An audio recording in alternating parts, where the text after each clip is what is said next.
Questions out of the audience?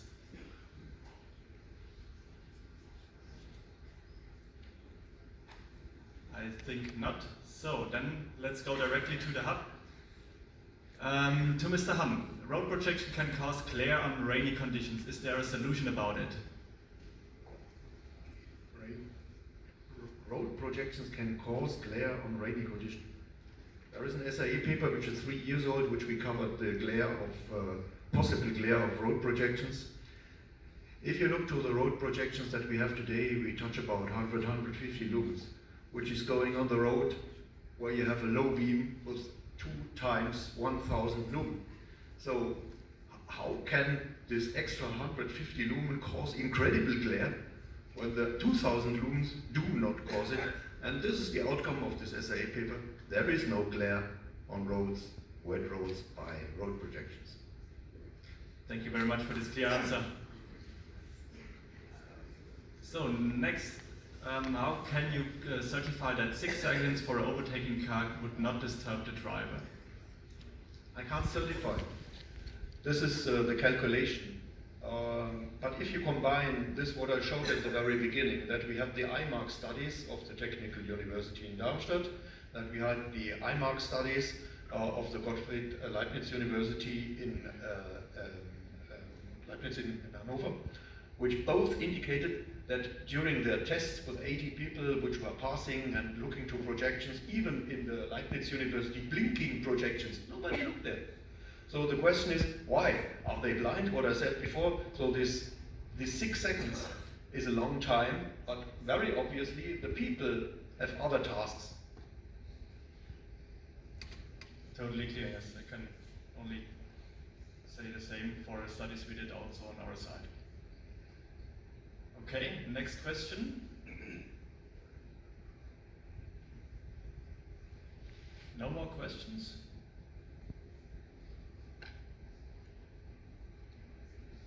Okay. Okay, then I would have questions. First to also Michael and Alexander.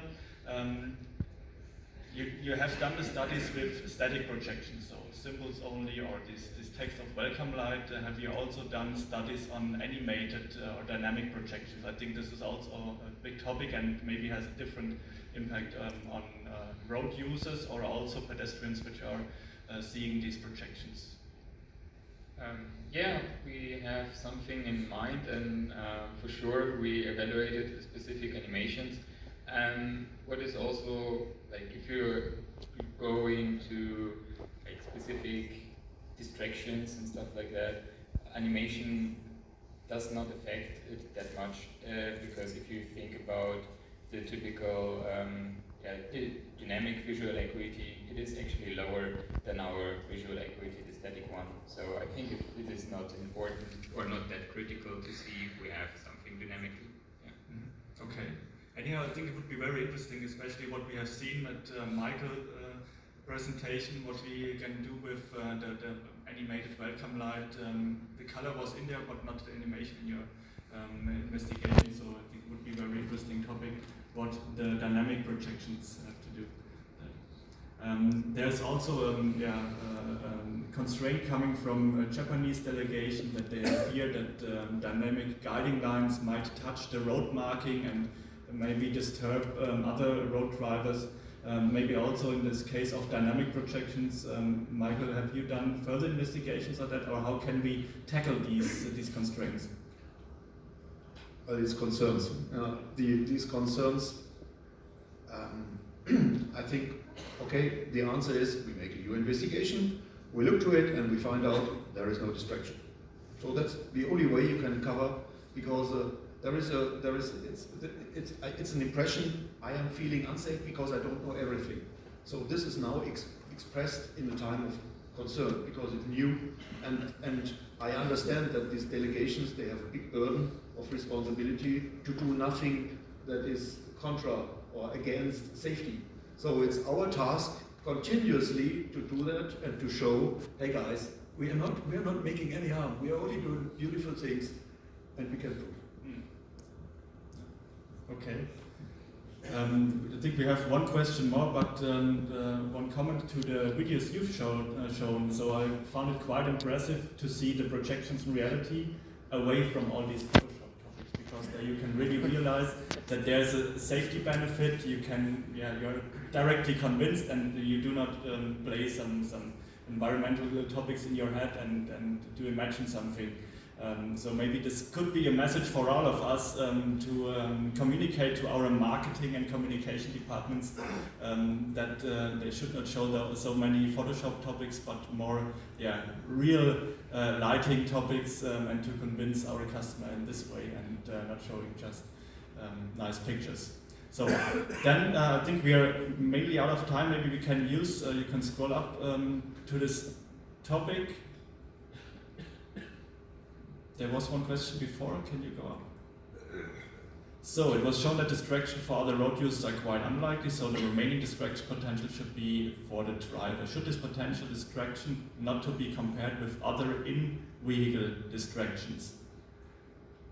So when I understand it well, people inside the vehicle are distracted by projections which are for the driver of the vehicles. Well, the IMARC studies that we have seen from this show that predominantly the people look on the road. What you have seen from the Leibniz study, that there are some people who are looking to the dashboard, but this did not really change. If you now compare this, as the question was, with other in-vehicle distractions, that's quite clear. If you, for example, look to this snowflake projection, which is intended to be projected for 3 seconds, well, you can make a statistics about this 3 seconds. I think we can make a study, but there will not be, let's say, a significant outcome. But I think it's right that we have other distraction things, and we have just to say, is it now one more? Is it then too much? Or is it just disappearing among all the noise that the other things are happening in the car? You have a radio, you have perhaps a night vision system which gives you night vision entertainment on your screen, where you have moving pictures and things that move. This all perhaps should be compared. My personal bet is no.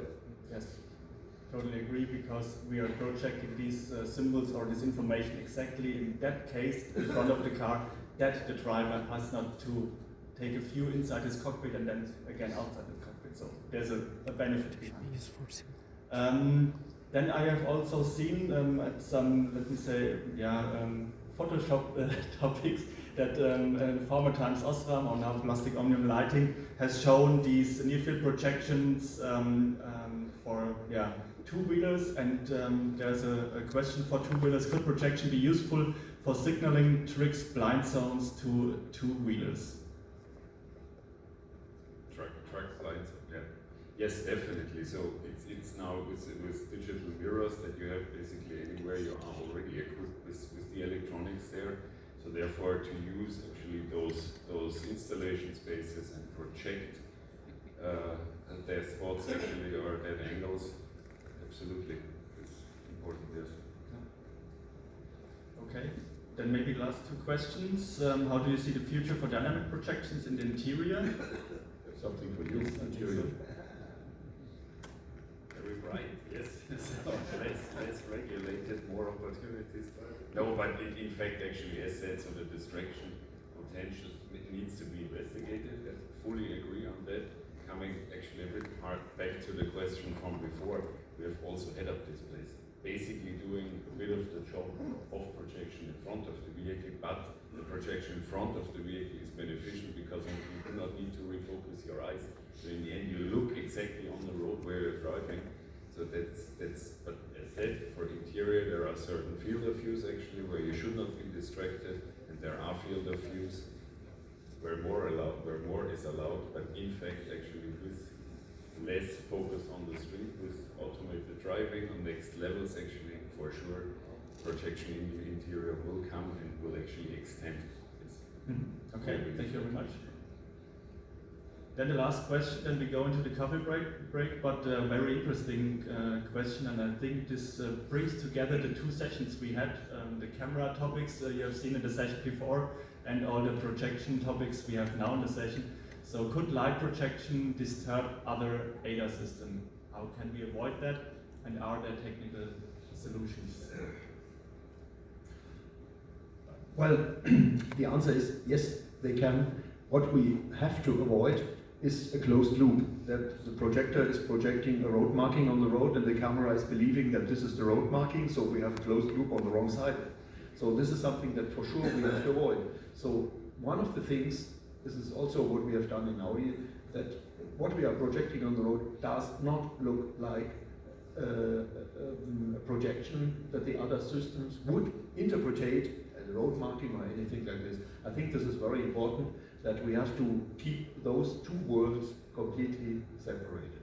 Yeah, this is also, I think, I want to tackle tomorrow at my lecture, tomorrow afternoon, when I'm talking a little bit about the experience we had and the discussions with camera suppliers, that there are potential impacts away from these classical road sign detection or lane keep detection. There are algorithms behind, and it was very interesting to see these merged image solutions from the presenters before, that you really can, without having this shadow and calculating real objects in comparison to virtual objects, maybe this can be a solution. But let's continue the discussion at the coffee. I'm very interested in this topic. With that, if there are no questions from the audience, I would like to finish the session. Thank you very much to all the speakers, and see you at the next sessions in a few minutes. Thanks for your time.